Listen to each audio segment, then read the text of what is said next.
স্বপ্ননীল দাসৰ ওপৰত আনা অভিযোগ উঠাবলৈ ভাস্কৰ দত্তই মোক ভাবুকি দিছে।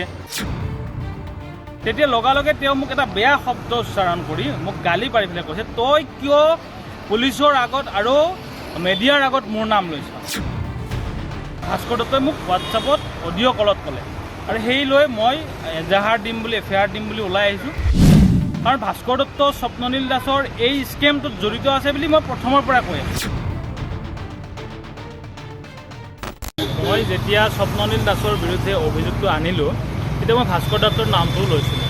কাৰণ ভাস্কৰ দত্তৰ পূৰ্বাঞ্চল নামৰ ফেচবুক পেজ আৰু ইউটিউব চেনেলটোৰ এই প্ৰলোভন দিয়া যিবিলাক ভিডিঅ' দেখিছিলোঁ, 25 বছৰীয়া যুৱকে 5 মিনিটত ইনকাম কৰে 1 লাখ, সেইবিলাক ভিডিঅ'ত প্ৰলোভিত হৈ মই তেওঁৰ স্বপ্ননীল দাসৰ সেই কোৰ্চত জইন কৰিছিলোঁ, ট্ৰেডিঙৰ কোৰ্চত। আৰু সেই জালখনত পৰিয়ে মই আজি ইমানখিনি টকা লোকচানৰ সন্মুখীন হ'লোঁ বা হেৰুৱাব লগা হ'লোঁ।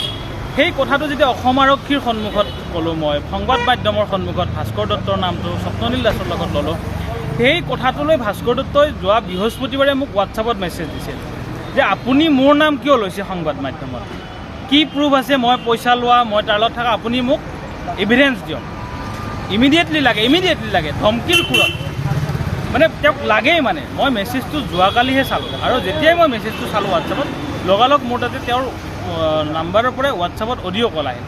তেতিয়া লগালগে তেওঁ মোক এটা বেয়া শব্দ উচ্চাৰণ কৰি মোক গালি পাৰি পেলাই কৈছে, তই কিয় পুলিচৰ আগত আৰু মিডিয়াৰ আগত মোৰ নাম লৈছ, তই ভৱিষ্যতেও আৰু মোৰ নাম নল'বি আৰু স্বপ্ননীল দাসৰ ওপৰত আনা অভিযোগ প্ৰত্যাহাৰ কৰ ইমিডিয়েটলি, যদি নকৰা তোক ৰাস্তাত আগচি ধৰি মই হত্যা কৰিম তোক।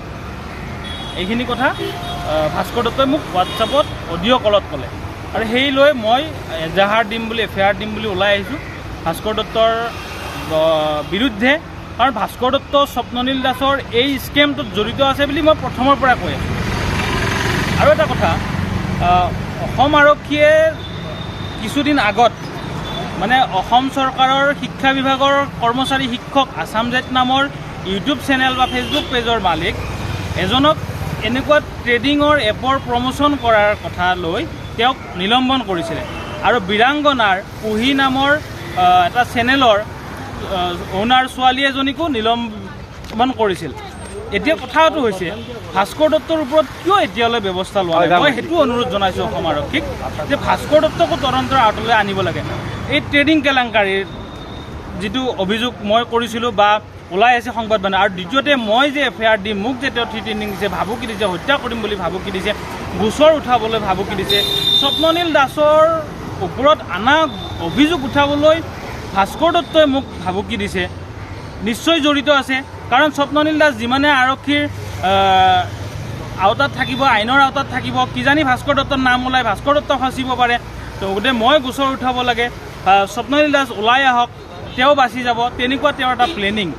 মই অনুৰোধ জনাইছোঁ, মই এফআইআৰ দিম, তাৰপিছত ব্যৱস্থা ল'ব লাগে বুলি মই অনুৰোধ জনাইছোঁ। ভাস্কৰ দত্তক গ্ৰেপ্তাৰ কৰিব লাগে, এওঁক সোধা পোছা কৰিব লাগে, এওঁৰ পৰা আৰু তথ্য পোহৰলৈ আহিব বুলি মই আশা কৰিছোঁ।